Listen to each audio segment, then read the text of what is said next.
In just 2 days, the spotlight shifts from headlines to the courtroom, where a single figure, written by a judge at the Royal Courts of Justice, could become one of the most significant financial consequences Prince Harry has ever faced.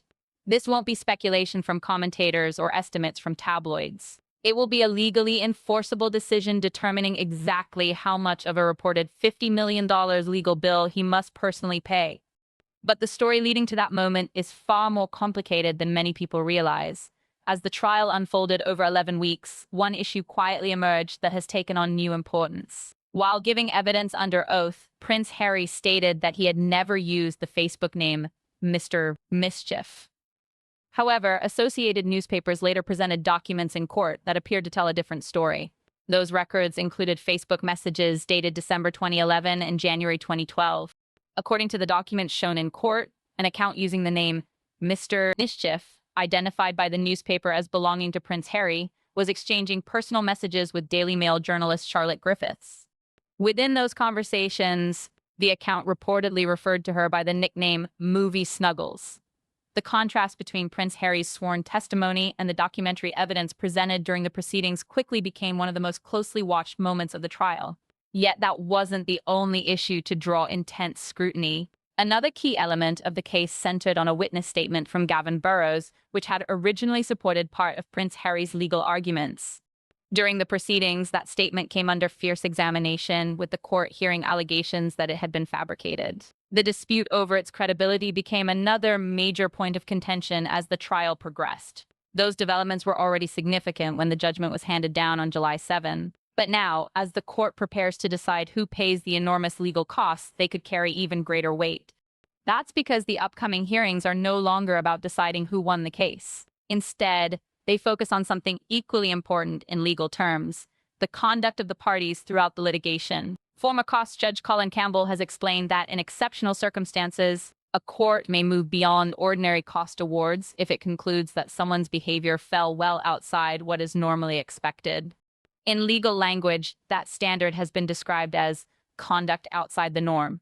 As the court reviews everything that happened during the case, several issues now sit under the microscope. Sworn evidence challenged by documentary records, serious questions raised over a supporting witness statement, and reports that a confidential settlement proposal made in December was rejected. On July 29 and 30, those questions returned to center stage inside the Royal Courts of Justice.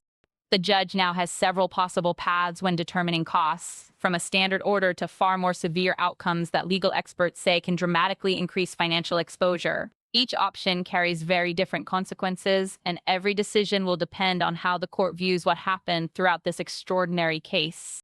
But one detail still looms over everything else, and when the judge finally reveals that number, a promise Prince Harry once made publicly will be measured against reality in a way few people have fully anticipated. Harry seems to want the public to buy into that every story about him and his family has been gained illegally by terrible journalists.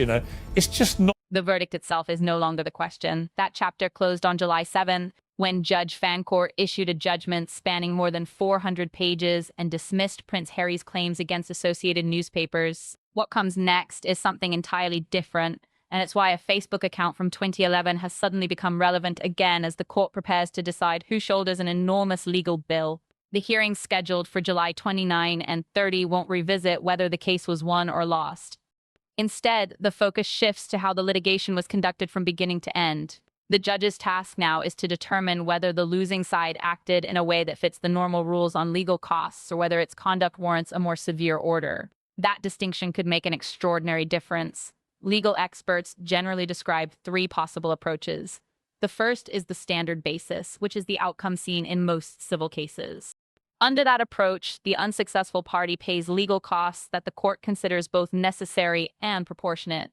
The second is the indemnity basis, where the assessment becomes more favorable to the winning party. Former costs Judge Colin Campbell has suggested that this type of order can result in a significantly larger share of the overall legal bill being recovered because the court applies a different standard when reviewing the successful party's expenses. Then there is the third possibility: an indemnity order made because of conduct the court considers exceptional. Lawyers often describe this as being reserved for behavior that falls outside the norm. Campbell has pointed to past media litigation where this mechanism resulted in exceptionally high cost awards. illustrating just how significant the consequences can become in unusual cases. Against that legal backdrop, the events that unfolded during the trial take on an entirely different meaning. One issue involved Prince Harry's sworn evidence regarding the Mr. Mischief Facebook account. Another centered on the credibility of a key witness statement that came under sustained challenge during the proceedings. The judgment itself also discussed the court's preference for documentary evidence where it conflicted with witness testimony. Those are precisely the kinds of matters that can become relevant when a judge considers litigation conduct. The financial scale of the case only magnifies the importance of that assessment. Before the trial began, projected legal costs were reported at roughly $24.7 million for Associated Newspapers and about $23.4 million for the claimants, based on proceedings expected to last around 45 days. Instead, the trial stretched over approximately 11 weeks. By the time it concluded, the combined legal costs were reported to have exceeded $50 million, far beyond the original estimates. What had already become one of the most closely watched royal legal battles also became vastly more expensive than anticipated. And that's the record now sitting before the court. One issue in particular continues to attract attention because many observers argue it might have unfolded very differently. The dispute surrounding the Mr. Mischief account wasn't about whether using a pseudonym on social media was unlawful. It wasn't. Nor would exchanging friendly messages with a journalist by itself amount to wrongdoing. The controversy arose because of what was said under oath. During his evidence, Prince Harry stated that he had never used that account name. Associated Newspapers then presented Facebook messages dated December 2011 and January 2012 that, according to the newspaper, were linked to an account bearing that exact name. The messages were said to involve journalist Charlotte Griffiths and included a friendly exchange in which the account reportedly used the nickname Movie Snuggles. Some have suggested it could simply have been a forgotten account from years earlier. But in legal proceedings, an unequivocal statement such as never carries particular significance. When documentary evidence is later presented that appears inconsistent with such testimony, it inevitably becomes a point of careful scrutiny for the court. And because the upcoming hearings are centered on litigation conduct rather than liability itself, that issue may now receive renewed attention. Yet even that wasn't the most serious challenge raised during the trial. Another key piece of evidence, one that supported the foundation of the claim itself, would soon face questions that went far beyond disputed memories, opening an entirely new chapter in the courtroom battle. This lawsuit was Harry fighting with the Daily Mail publishers as sort of the evasion of privacy. They hacked my phone, right? This was all that sort of all these complaints. And it wasn't just Harry. That's important to also notice, right? Elton John, Liz Hurley, a lot of people were seeking damages against these Associated Newspapers Limited to sort of win this big case. And I remember the judge warning all of them, saying, if any of you lose, you all lose, was sort of something that had been said pretty early on, and also warning this could be very costly if you lose because you got to pay everybody's lawyers, et cetera, et cetera. So now it's come that all claims have been. Every major legal case depends on one essential ingredient: credible evidence. Without it, even the strongest allegations begin to unravel. And during this trial, one particular witness statement became the focus of intense attention for exactly that reason. A man named Gavin Burrows had provided evidence that supported key allegations made by the claimants regarding the way information was allegedly obtained. At first glance, his statement appeared to reinforce an important part of the overall case. But as the proceedings continued, its reliability came under serious challenge. In court, the statement was described as having been fabricated, with allegations that portions of its content had been copied rather than representing an original first-hand account. Those claims transformed what had once appeared to be supporting evidence into one of the trial's most disputed issues.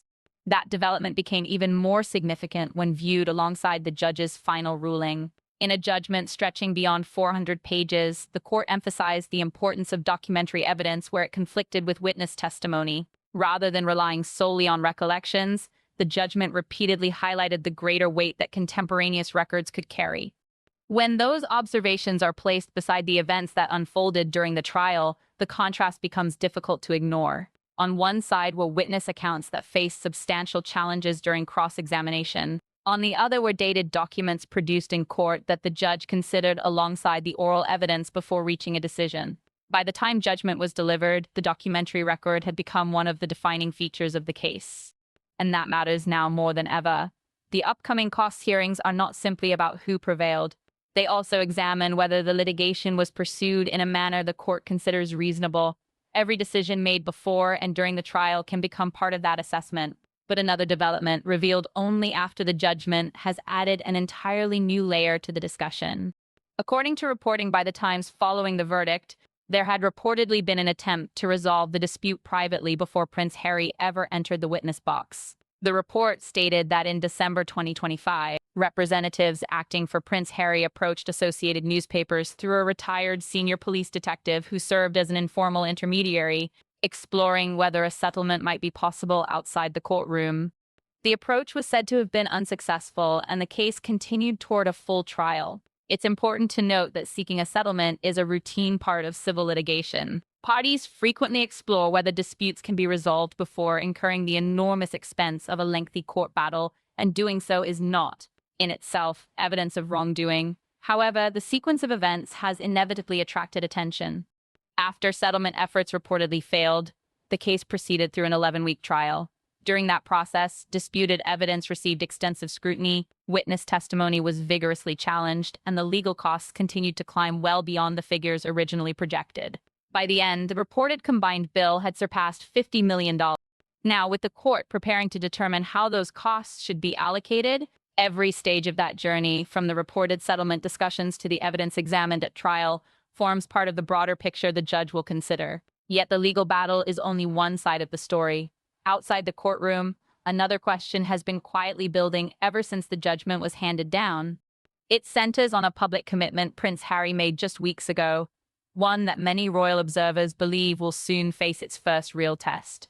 At the same time, those involved in the case have not remained silent. What one of the claimants has since said offers a revealing glimpse into how the group views everything that has happened, and why the next development could prove just as significant as the verdict itself. Associated called journalist witnesses who gave lawful explanations for the sourcing of the disputed articles and incidents.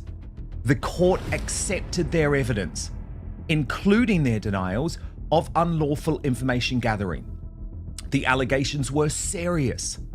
They included allegations of dishonesty, unlawful conduct, and deliberately false evidence. The more serious and less likely an allegation is, the more convincing the evidence must be before a court can find it. 3 weeks after the judgment, the legal questions are no longer confined to court filings. They're also reflected in the very different ways the claimants have responded, and those differences may prove more significant than they first appeared. This case was brought by 7 people: Prince Harry, Sir Elton John, David Furnish, Elizabeth Hurley, Sadie Frost, Baroness Doreen Lawrence, Simon Hughes, and others who alleged unlawful information gathering by Associated Newspapers. After the ruling was handed down, former Liberal Democrat MP Simon Hughes spoke publicly to the BBC. He described the outcome as very disappointing and said he believed the feeling was shared by the other claimants. It was a restrained response. There were no allegations against the court, no suggestion that the judgment lacked legitimacy, simply an acknowledgement that the group had failed to achieve the result they had hoped for. Prince Harry's reaction took a different tone. In a public statement issued jointly with Baroness Lawrence, the judgment was described as a complete and obvious whitewash, strongly criticizing the outcome and raising concerns about the broader system that had produced it. Those contrasting responses have become another point of discussion among legal observers. While parties are free to express disagreement with court decisions, commentary made after judgment can sometimes form part of the wider picture surrounding litigation conduct. Whether such statements carry any weight in a costs assessment depends entirely on the court's evaluation of the circumstances. But another development has prompted even greater interest. Although the claimants entered the litigation together, there is no indication they will necessarily leave it with identical financial responsibilities. Reports have consistently noted that Sir Elton John has made clear he does not intend to act as a financial backstop for the group. At the same time, his name did not appear on the joint statement issued by Prince Harry and Baroness Lawrence following the judgment. That has shifted attention toward a commitment Prince Harry made himself, one that could soon move from a public promise to a financial obligation. Long before the case reached trial, Prince Harry personally contacted Baroness Doreen Lawrence regarding information relating to alleged press intrusion involving her family. Following that outreach, she became one of the claimants in the proceedings. Then, on the day the judgment was delivered, Prince Harry made another highly significant commitment. According to reporting by both GB News and The Guardian, he publicly pledged that Baroness Lawrence would not personally bear any financial liability arising from the case. If costs were awarded against her, he said he would cover them himself. At the time, it was viewed by many as a gesture of support. Now, with the costs hearing only days away, that promise is attracting renewed attention for a very different reason. Commentary published after the judgment has questioned whether Prince Harry has the financial resources to absorb a substantial costs order on his own. Reports have pointed to the conclusion of previous commercial agreements, including those with Spotify and changes to the Netflix arrangement, while also noting broader discussions about the Sussexes' current financial commitments. None of that determines what the court will order, but it does frame the stakes. Within days, Judge Fancourt will decide the basis on which costs are awarded. Whether the order falls under the standard basis, an indemnity basis, or another approach permitted under the law will have an enormous impact on the final amount to be paid. The moment that figure is written into the court's order, Prince Harry's public commitment to Baroness Lawrence ceases to be a symbolic promise and becomes something measurable. If the costs awarded are relatively modest, fulfilling that pledge may prove manageable. If they are significantly higher, the challenge becomes correspondingly greater. And if the court reaches one of the most serious forms of costs order available under English civil procedure, the financial implications could extend far beyond anything discussed during the trial itself. In just 2 days, speculation gives way to certainty. The courtroom won't revisit the verdict. It will decide the price that follows it. Harry was lying in court. Will there be a consequence to that? I'm not sure if there's going to be a legal one in the UK. There will definitely be a social one because right now I can legally say Prince Harry, a known liar. Or if I was kind, Prince Harry, a known serial memory variant, And the other thing is in the US, it is very hard to sue someone for libel. You have to have a reputation to defend. And one can argue right now that he does not have that anymore The story can be traced through a series of dates that now converge on one decisive moment. It begins in late 2011 and early 2012 when the Facebook messages linked to the Mr. Mischief account were exchanged with journalist Charlotte Griffiths. Years later, those messages would resurface as documentary evidence during one of the most closely watched media trials involving the royal family. Fast forward to January 2022. Prince Harry personally contacted Baroness Doreen Lawrence regarding information connected to alleged press intrusion affecting her family. Following that outreach, she became involved in the legal action. By October 2022, the lawsuit had formally been launched with 7 claimants pursuing the case together. As preparations continued, the court established projected legal budgets before trial. Associated Newspapers' costs were estimated at around $24.7 million, while the claimants' projected costs stood at approximately $23.4 million. At that stage, the proceedings were expected to last about 45 days.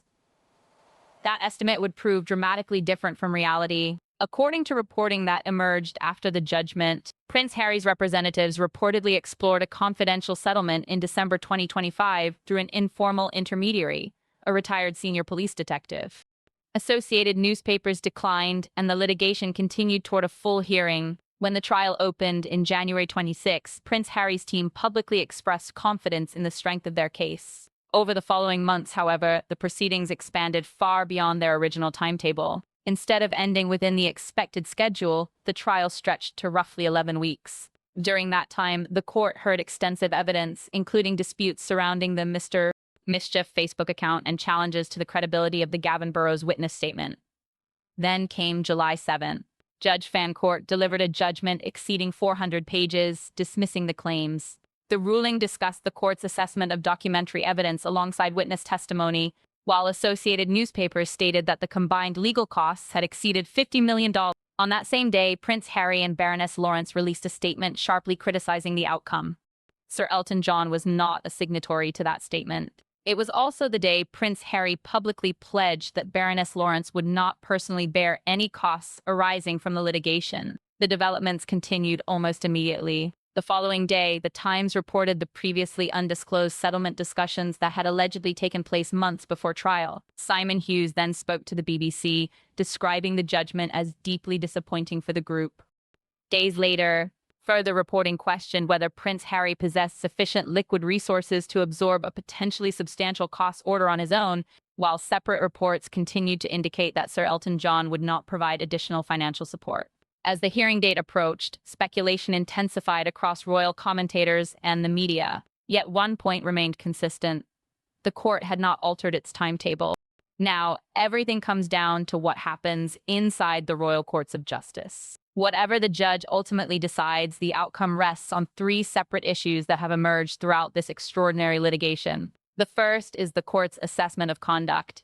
The judge has before him a trial record that includes disputed sworn testimony, documentary evidence examined during the proceedings, serious challenges to a key witness statement, public criticism of the judgment after it was delivered, and a case that ultimately lasted far longer and became far more expensive than originally anticipated. Whether any of those factors justify a different approach to costs is entirely a matter for the court. The second issue concerns Prince Harry's public commitment to Baroness Lawrence. That pledge was made before anyone knew what the eventual costs order would be. Once the court determines the amount payable, the promise immediately becomes attached to a specific financial figure. How that commitment is ultimately fulfilled, if required, is a separate question that has already become the subject of widespread public discussion. The third issue is the position of the claimant group itself. 7 individuals began this litigation together.